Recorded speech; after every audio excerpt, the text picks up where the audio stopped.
मुंशी प्रेमचंद द्वारा लिखित उपन्यास गबन का भाग 32।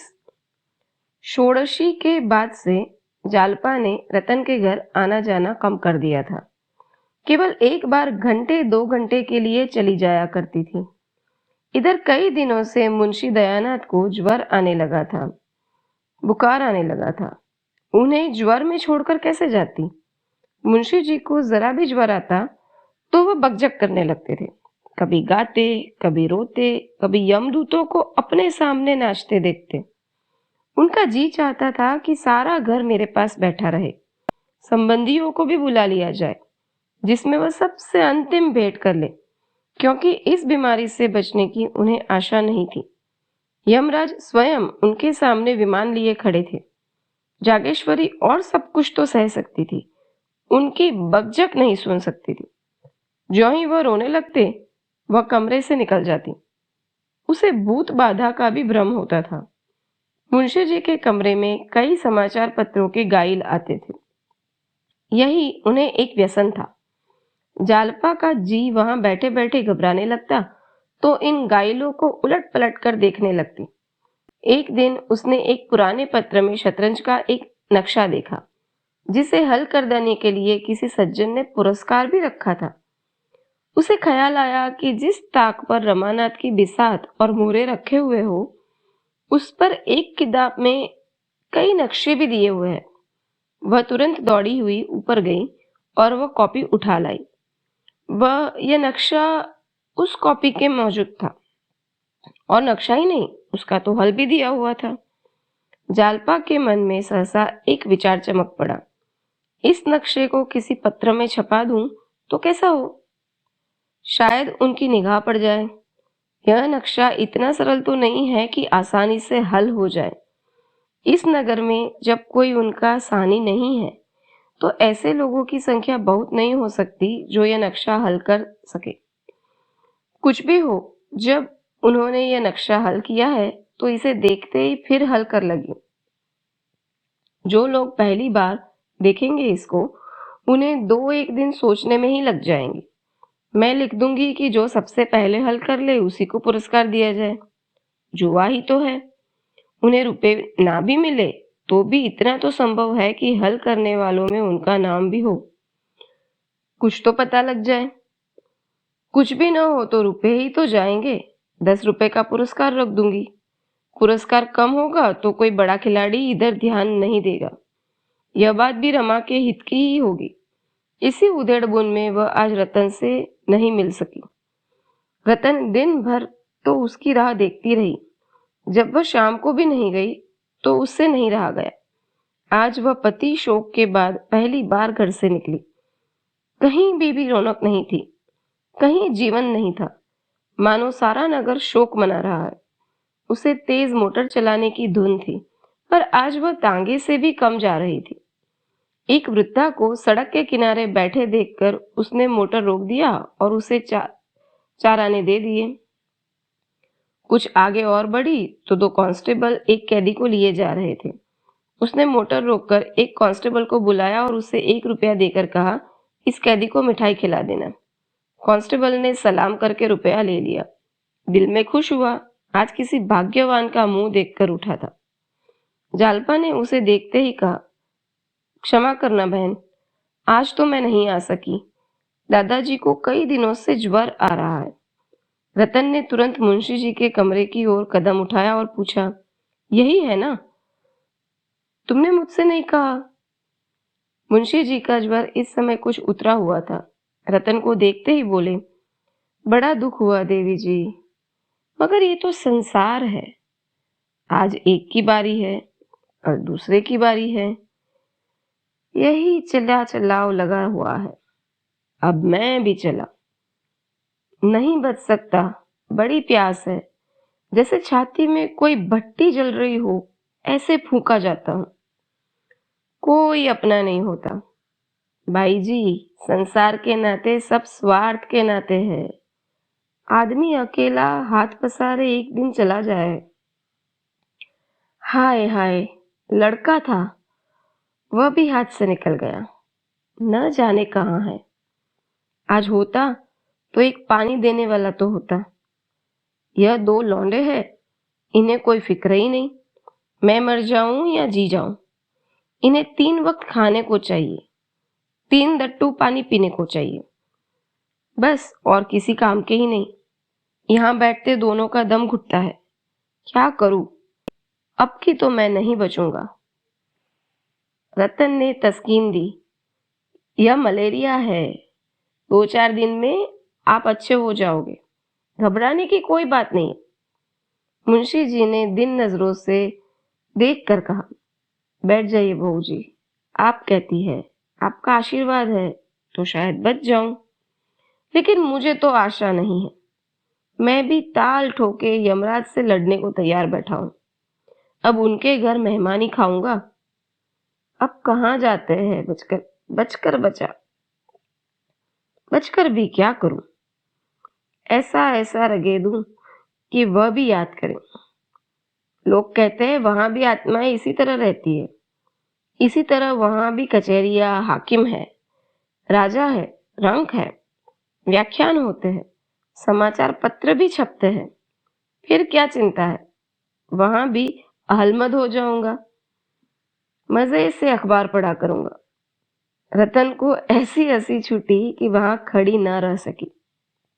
मुंशी जी विनोद के भाव से वे बातें नहीं कर रहे थे। उनके चेहरे पर गंभीर विचार की रेखा थी। आज 1.5-2 महीने के बाद रतन हंसी और इस असामयिक हंसी को छिपाने के लिए कमरे से निकल आई। उसने साथ ही जालपा भी बाहर आ गई। रतन ने अपराधी नजरों से उसकी ओर देखकर कहा, दादाजी ने मन में क्या समझा होगा? सोचते होंगे मैं तो जान से मरा जा रहा हूं और इसे हंसी सूझती है। अब वहां नहीं जाऊंगी। नहीं, ऐसी कोई बात फिर नहीं कहेंगे तो मैं बिना हंसे नहीं रह सकूंगी।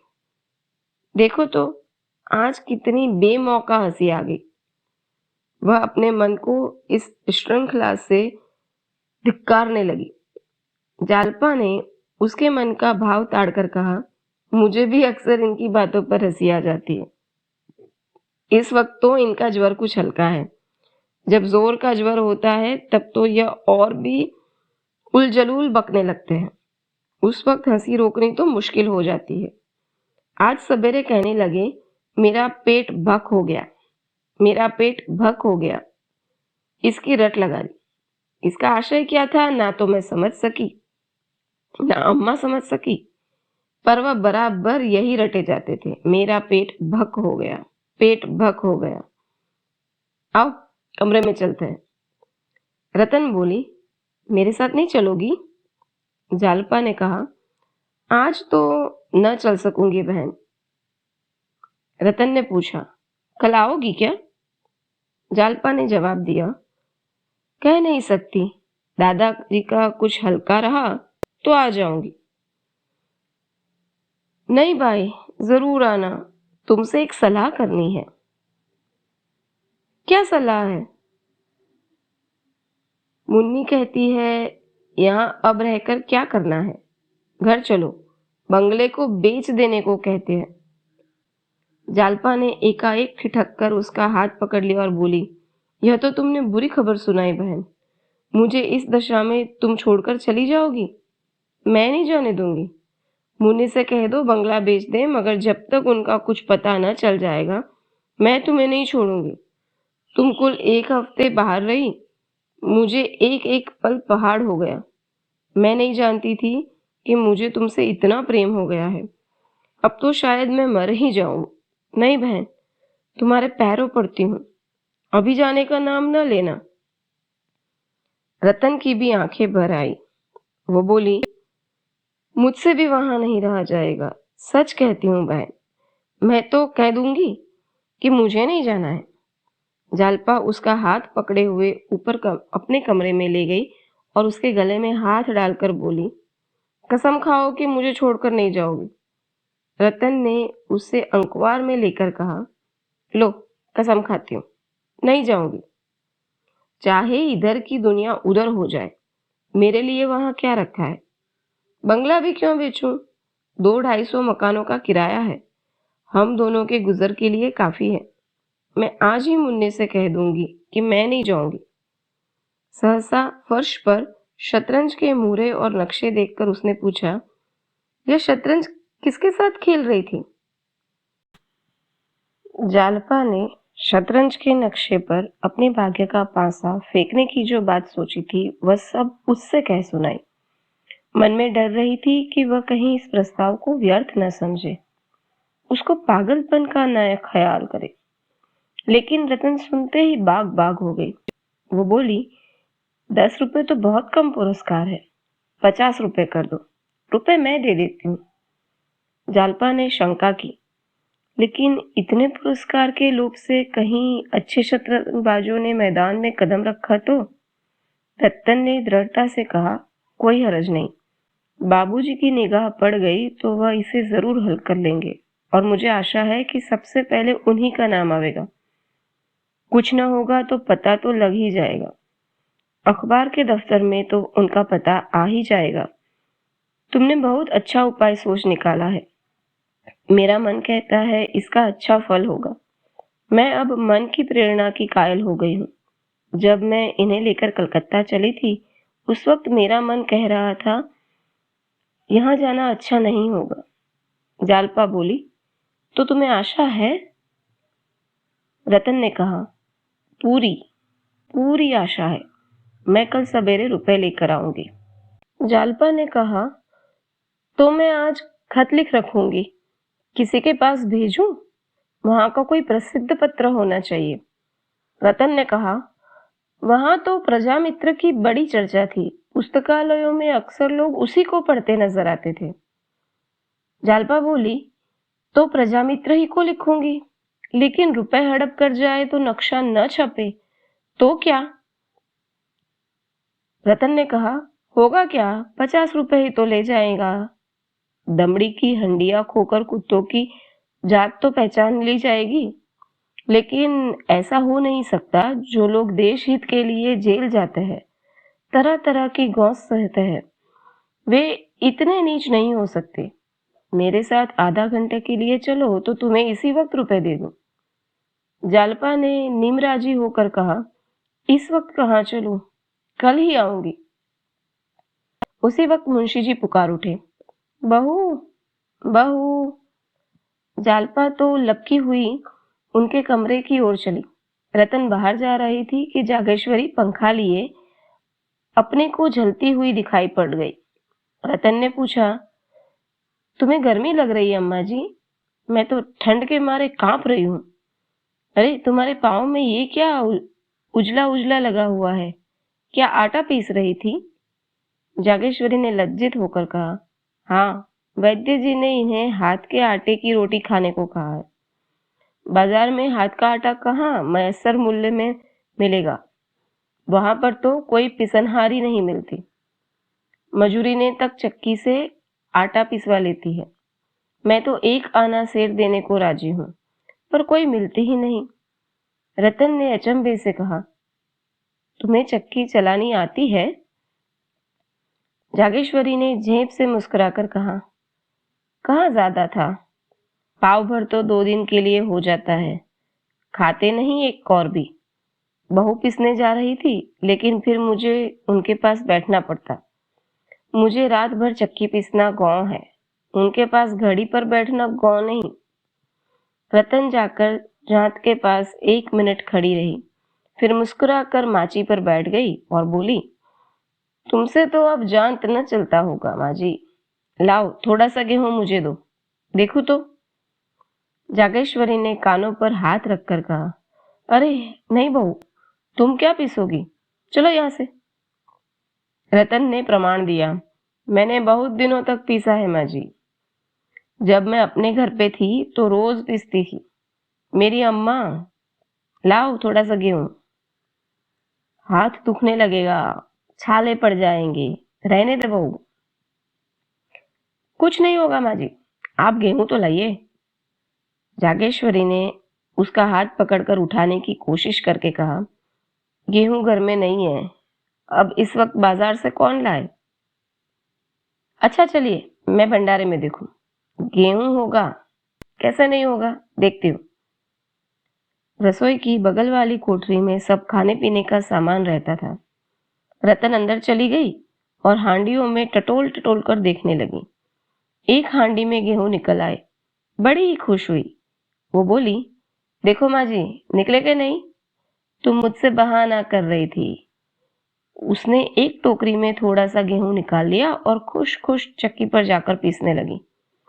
जागेश्वरी ने जाकर जालपा से कहा, बहू, वह जांत पर बैठी गेहूं पीस रही है। उठाती हूं तो उठती ही नहीं।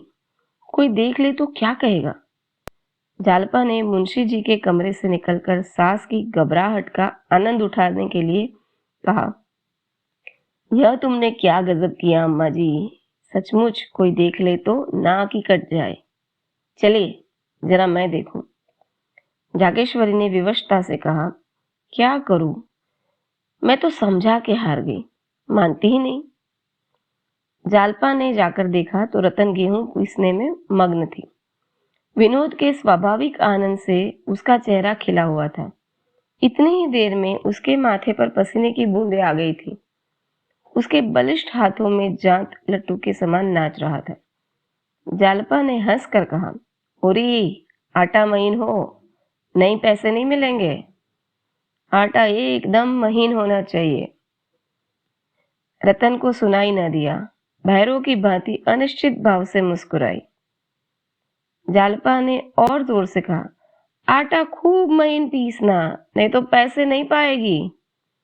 रतन ने भी हंसकर कहा, जितना महीन कहिए उतना महीन पीसूं बहू जी, पिसाई अच्छी मिलनी चाहिए। जालपा ने बोला, मोले शेर।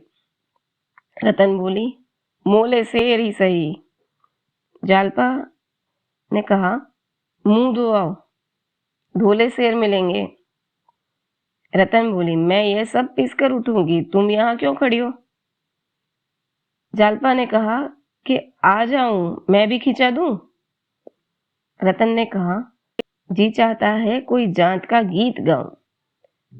जालपा बोली, अकेले कैसे गाओगी? और फिर जागेश्वरी को बोली, अम्मा आप जरा दादाजी के पास बैठ जाए, मैं अभी आती हूँ। जालपा भी जांत पर जा बैठी और दोनों जांत का ये गीत गाने लगी। मोही जोगिन बना के कहाँ गए रे जोगिया। दोनों के स्वर मधुर थे। जांत की गुमुर गुमुर उनके स्वर के साथ साज का काम कर रही थी।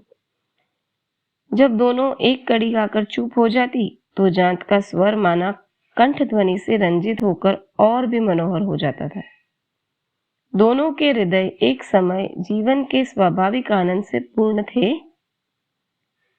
ना शोक का भार था, न वियोग का दुख। जैसे दो चिड़िया प्रभात की अपूर्व शोभा से मग्न होकर चहक रही हो।